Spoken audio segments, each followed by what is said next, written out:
विश्व प्रेमी भक्तों को मेरा सादर प्रणाम। आप सब शिव महापुराण की कथा श्रवण कर रहे हैं। रुद्र संहिता सृष्टि खंड के 5वें अध्याय में आज आप शिव रूपी अमृत को रसपान करेंगे। भगवान विष्णु की नाभि से कमल का प्रादुर्भाव, स्वेच्छावश ब्रह्मा जी का उससे प्रकट होना, कमल नाल के उद्गमन का पता लगाने में असमर्थ ब्रह्मा का तप करना, श्री हरि का उन्हें दर्शन देना, विवादग्रस्त ब्रह्मा विष्णु के बीच में अग्नि स्तंभ का प्रकट होना तथा उसके ओर छोर का पता ना पाकर उन दोनों का उसे प्रणाम करना। ब्रह्मा जी कहते हैं, देवर्षे, जब नारायण देव जल में शयन करने लगे तब उस समय की नाभि से भगवान शंकर के इच्छावश सहसा एक उत्तम कमल प्रकट हुआ, जो बहुत बड़ा था। उसमें असंख्य नाल दंड थे। उनकी कांति कनेर के फूल के समान पीले रंग की थी तथा उसकी लंबाई और ऊंचाई भी अनंत योजन थी। वह कमल करोड़ों सूर्यों के समान प्रकाशित हो रहा था। सुंदर होने के साथ ही संपूर्ण तत्वों से युक्त था और अत्यंत अद्भुत परम रमणीय दर्शन के योग्य तथा सबसे उत्तम था। तत्पश्चात कल्याणकारी परमेश्वर शाम्ब सदाशिव ने पूर्ववत प्रयत्न करके मुझे अपने दाहिने अंग से उत्पन्न किया। उन महेश्वर ने मुझे तुरंत ही अपनी माया से मोहित करके नारायण देव के नाभि कमल में डाल दिया और लीला पूर्वक मुझे वहां से प्रकट किया। इस प्रकार उस कमल से पुत्र के रूप में मुझ हिरण्यगर्भ का जन्म हुआ। मेरे 4 मुख हुए और शरीर की कांति लाल हुई। मेरे मस्तक त्रिपुंड की रेखा से अंकित थे। तात भगवान शिव की माया से मोहित होने के कारण मेरी ज्ञान शक्ति इतनी दुर्बल हो रही थी कि मैंने उस कमल के सिवा दूसरे किसी को अपने शरीर का जनक या पिता नहीं जाना। मैं कौन हूँ, कहाँ से आया हूँ, मेरा कार्य क्या है, मैं किसका पुत्र होकर उत्पन्न हुआ हूँ और किसने इस समय मेरा निर्माण किया है। इस प्रकार संशय में पड़े हुए मेरे मन में यह विचार उत्पन्न हुआ, मैं किस लिए मोह में पड़ा हुआ हूँ। जिसने मुझे उत्पन्न किया है उसका पता लगाना तो बहुत सरल है। इस कमल पुष्प का जो पुत्र युक्त नाल है उसका उद्गमन स्थान इस जल के भीतर नीचे की ओर है। जिसने मुझे उत्पन्न किया है वह पुरुष भी वही होगा, इसमें संशय नहीं है। ऐसा निश्चय करके मैंने अपने को कमल से नीचे उतारा। मैं उस कमल की एक नाल में गया और सैकड़ों वर्षों तक वहां भ्रमण करता रहा, किंतु कहीं भी उस कमल के उद्गमन का उत्तम स्थान मुझे नहीं मिला। तब पुनः संशय में पड़कर मैं उस कमल पुष्प पर जाने को उत्सुक हुआ और नाल के मार्ग से उस कमल पर चढ़ने लगा। इस तरह बहुत ऊपर जाने पर भी मैं उस कमल के कोष को न पा सका। उस दशा में मैं और भी मोहित हो उठा। उस समय भगवान शिव की इच्छा से परम मंगलमयी उत्तम आकाशवाणी प्रकट हुई, जो मेरे मोह का विध्वंस करने वाली थी।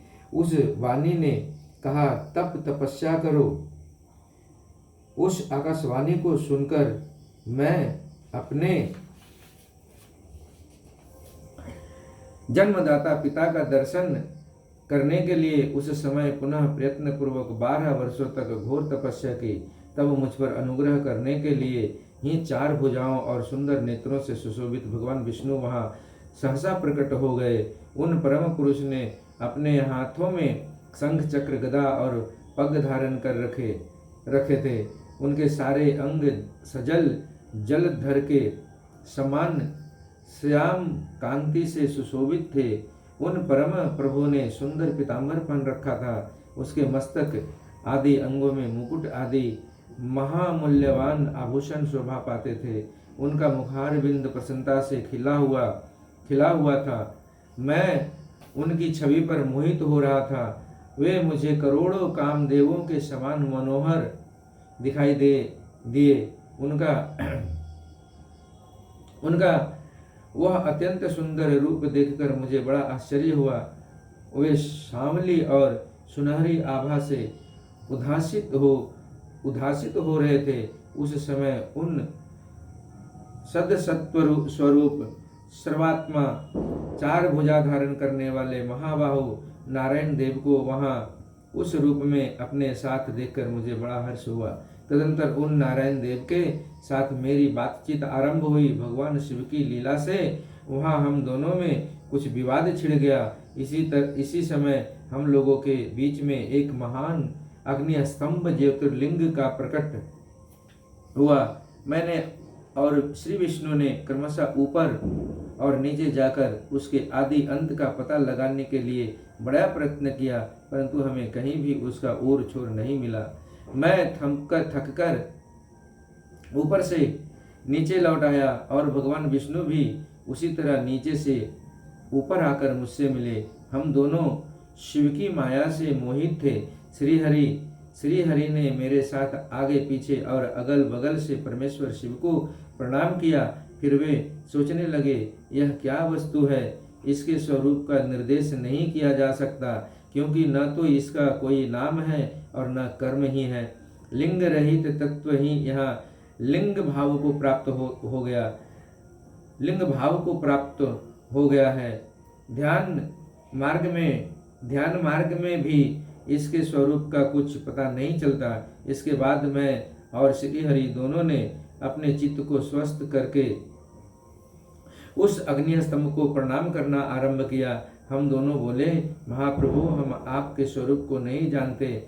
आप जो कोई भी क्यों न हो, आपको हमारा नमस्कार है। महसान, आप शीघ्र ही हमें अपने यथार्थ रूप का दर्शन कराइए। मुनिश्रेष्ठ, इस प्रकार अहंकार से अभिष्ट हुए हम दोनों ही वहां नमस्कार करने लगे।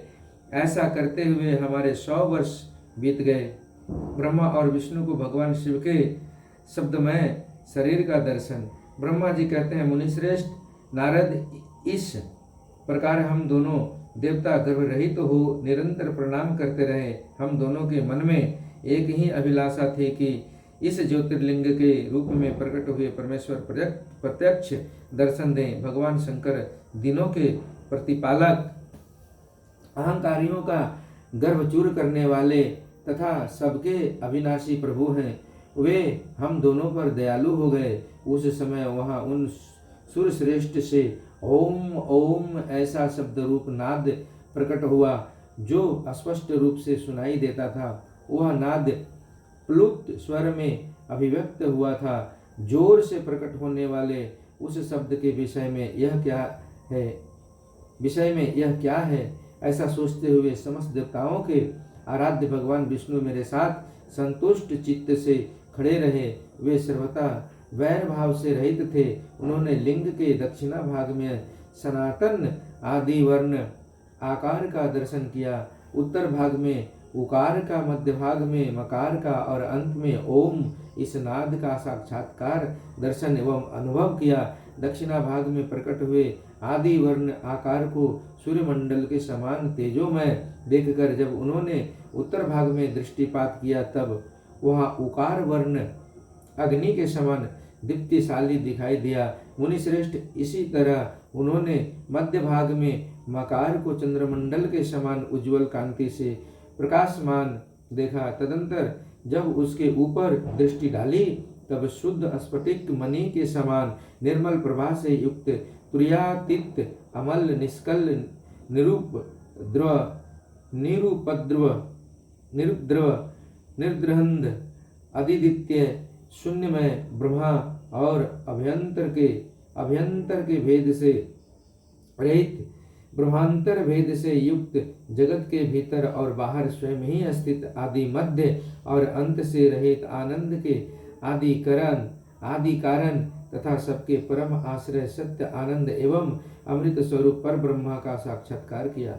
उस समय श्री हरि यह सोचने लगे कि वह अग्नि स्तंभ यहाँ कहाँ से प्रकट हुआ है, हम दोनों फिर इसकी परीक्षा करें। मैं इस अनुपम अनल स्तंभ के नीचे जाऊंगा। ऐसा विचार करते हुए श्री हरि ने वेद और शब्द दोनों के आवेश से युक्त विश्वात्मा शिव का चिंतन किया। तब वहाँ एक ऋषि प्रकट हुए जो ऋषि समूह के परम सार रूप माने जाते हैं। उन्हीं ऋषि के द्वारा परमेश्वर श्री विष्णु ने जाना कि इस शब्द पर ब्रह्मा में शरीर वाले परम लिंग के रूप में साक्षात पर ब्रह्म स्वरूप महादेव जी ही यहाँ प्रकट हुए हैं।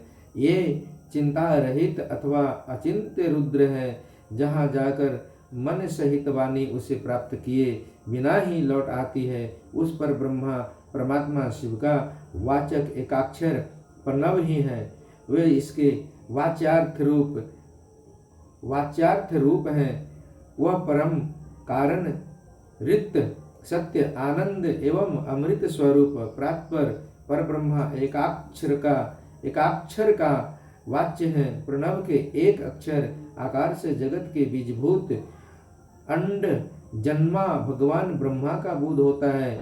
उसके दूसरे एक अक्षर उकार से परम कारण रूप श्री हरि का बोध होता है और तीसरे एक अक्षर मकार से भगवान नील लोहित शिव का ज्ञान होता है। आकार सृष्टि करता है, उकार मोह में डालने वाला है और मकार नित्य अनुग्रह करने वाला है। मकार बुद्ध सर्वव्यापी शिव बीजा मात्र के स्वामी हैं और आकार संज्ञक मुझ ब्रह्मा को बीज कहते हैं। उकार नामधारी श्री हरि योनि है। प्रधान और पुरुष के भी ईश्वर जो महेश्वर हैं, वे बीज और योनि भी हैं। उन्हीं को नाद कहा गया है। उनके भीतर सबका समावेश है। बीजी अपनी इच्छा से अपने बीज को अनेक रूपों में विभक्त करके अस्तित्व है। इन बीजी भगवान महेश्वर के लिंग से आकार रूप बीज प्रकट हुआ, जो उकार रूप योनि में स्थापित होकर सब ओर बढ़ने लगा। वह स्वर्णमय अंड के रूप में ही बताने योग्य था। उसका और कोई विशेष लक्षण नहीं लक्षित होता था। वह दिव्य अंड अनेक वर्षों तक जल में ही स्थित रहा। तदंतर 1000 वर्ष के बाद उस अंड के 2 टुकड़े हो गए। जल में स्थित हुआ वह अंड अजन्मा ब्रह्मा जी की उत्पत्ति का स्थान था और साक्षात महेश्वर के आघात से ही फूटकर 2 भाग में बढ़ गया था। उस अवस्था में उसका ऊपर स्थित हुआ स्वर्णमय कपाल बड़ी शोभा पाने लगा। वही धुलोक के रूप में प्रकट हुआ तथा जो उसका दूसरा नीचे वाला कपाल था, वही यह 5 लक्षणों से युक्त पृथ्वी है। उस अंड से चतुर्मुख ब्रह्मा उत्पन्न हुए, जिनकी क संज्ञा है। वे समस्त लोकों के सृष्टा हैं। इस प्रकार वे भगवान महेश्वर ही अ, उ और म इन त्रिविध रूपों में वर्णित हुए हैं। इसी अभिप्राय से उन ज्योतिर्लिंग स्वरूप सदाशिव ने ओम ओम ऐसा कहा। यह बात यजुर्वेद के श्रेष्ठ मंत्र कहते हैं। यजुर्वेद के श्रेष्ठ मंत्रों का यह कथन सुनकर ऋचाओं और साम मंत्रों ने भी हमसे आदर पूर्वक कहा, हे हरे हे ब्राह्मण, यह बात ऐसी ही है। इस तरह देवेश्वर शिव को जानकर श्री हरि ने शक्ति संभूत मंत्रों द्वारा उत्तम एवं महान अभ्युदय से शोभित होने वाले उन महेश्वर देव का स्तवन किया।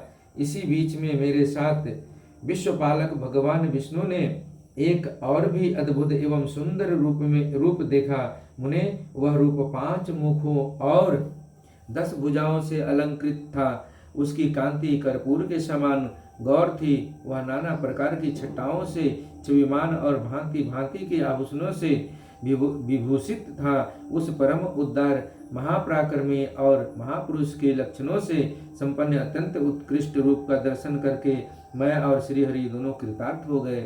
तत्पश्चात परमेश्वर भगवान महेश प्रसन्न हो अपने दिव्य शब्दमय रूप को प्रकट करके हंसते हुए खड़े हो गए। आकार उनका मस्तक और उकार ललाट है। इकार दाहिना और इकार बायां नेत्र है। उकार को उनका दाहिना और उकार को बायां कान बताया जाता है। ऋतिकार उन परमेश्वर का दायां कपोल है और ऋतिकार बायां लू और लुरी ये उनकी नासिका के दोनों छिद्र हैं। एकार उन सर्वव्यापी प्रभु का ऊपरी ओष्ठ है और एकार अधर उकार तथा औकार ये दोनों क्रमशः उनकी ऊपर और नीचे की दो दंत पंक्तियां हैं। और अह उन देवादिदेव शूलधारी शिव के दोनों तालु है। क आदि 5 अक्षर उनके दाहिने 5 हाथ हैं और च आदि 5 अक्षर बाएं 5 हाथ, ट आदि और त आदि 5 अक्षर इनके पैर हैं। पकार पेट है। पकार को दाहिना पार्श्व बताया जाता है और भकार को बायां पार्श्व, भकार को कंधा कहते हैं। मकार उन योगी महादेव शंभु का हृदय है। य से लेकर श तक 7 अक्षर सर्वव्यापी शिव के शब्दमय शरीर की 7 धातुएं हैं। हकार उनकी नाभि है और छक्कार को मेढ मूत्रेंद्रिय कहा गया है। इस प्रकार निर्गुण एवं गुण स्वरूप परमात्मा के शब्दमय रूप को भगवती उमा के साथ देखकर मैं और श्रीहरि दोनों कृतार्थ हो गए। इस तरह शब्द ब्रह्मामय शरीरधारी महेश्वर शिव का दर्शन पाकर मेरे साथ श्रीहरि ने उन्हें प्रणाम किया और पुनः ऊपर की ओर देखा। उस समय उन्हें 5 कलाओं से युक्त ओंकार जनित मंत्र का साक्षात्कार हुआ। तत्पश्चात महादेव जी का ओम तत्त्वमसि यह महावाक्य दृष्टि गोचर हुआ, जो परम उत्तम मंत्र रूप है तथा शुद्ध स्फटिक के समान निर्मल है। फिर संपूर्ण धर्म और अर्थ का साधक तथा बुद्धि स्वरूप गायत्री नामक दूसरा महान मंत्र लक्षित हुआ, जिसमें 24 अक्षर हैं तथा जो चारों पुरुषार्थ रूपी फल देने वाला है। तत्पश्चात मृत्युंजय मंत्र, फिर पंचाक्षर मंत्र तथा दक्षिणामूर्ति संज्ञक चिंतामणि मंत्र का साक्षात्कार हुआ। इस प्रकार 5 मंत्रों की उपलब्धि करके भगवान श्री हरि उनका जप करने लगे। तदंतर ऋतक, यजु और शाम ये जिनके रूप हैं, जो ईशों के मुकुटमणि ईशान हैं, जो पुरातन पुरुष हैं, जिनका हृदय अघोर अर्थात सौम्य है, जो हृदय को प्रिय लगने वाले सर्वगुहा सदाशिव हैं, जिनके चरण वाम परम सुंदर हैं, जो महान देवता हैं और महान सर्पराज को आभूषण के रूप में धारण करते हैं, जिनके सभी ओर पैर और सभी ओर नेत्र हैं, जो मुझ ब्रह्मा के भी अधिपति कल्याणकारी तथा सृष्टि पालन एवं संहार करने वाले हैं, उन वरदायक सांब सदाशिव का मेरे साथ भगवान विष्णु ने प्रिय वचनों द्वारा संतुष्ट चित्त से स्तवन किया। आप सभी शिव प्रेमी भक्तों को फिर से मेरा प्रणाम। आज की कथा मैं गुरु चरणों में यहीं विराम करता हूँ। आगे की कथा आप श्रवण करेंगे। उमा सहित भगवान शिव का प्राकट्य, उनके द्वारा अपने स्वरूप का विवेचन तथा ब्रह्मा आदि तीनों देवताओं की एकता का प्रतिपादन। तब तक के लिए आप सबको मेरा प्रणाम। नमः शिवाय, नमः शिवाय। तमेव माता च पिता तमेव, तमेव बंधु च सखा तमेव, तमेव विद्या द्रविणं तमेव सर्वं मम देव देव। गुरु ब्रह्मा गुरु विष्णु गुरुदेवो महेश्वर, गुरु साक्षात् परब्रह्म तस्मै श्री गुरुवे नमः। कर्पूर गौरम करुणावतारम संसार सारम भुजगेन्द्रहारम सदा वसंतम हृदयारविंदे भवं भवानी सहितं नमामि। नमः शिवाय, नमः शिवाय, नमः शिवाय, नमः शिवाय।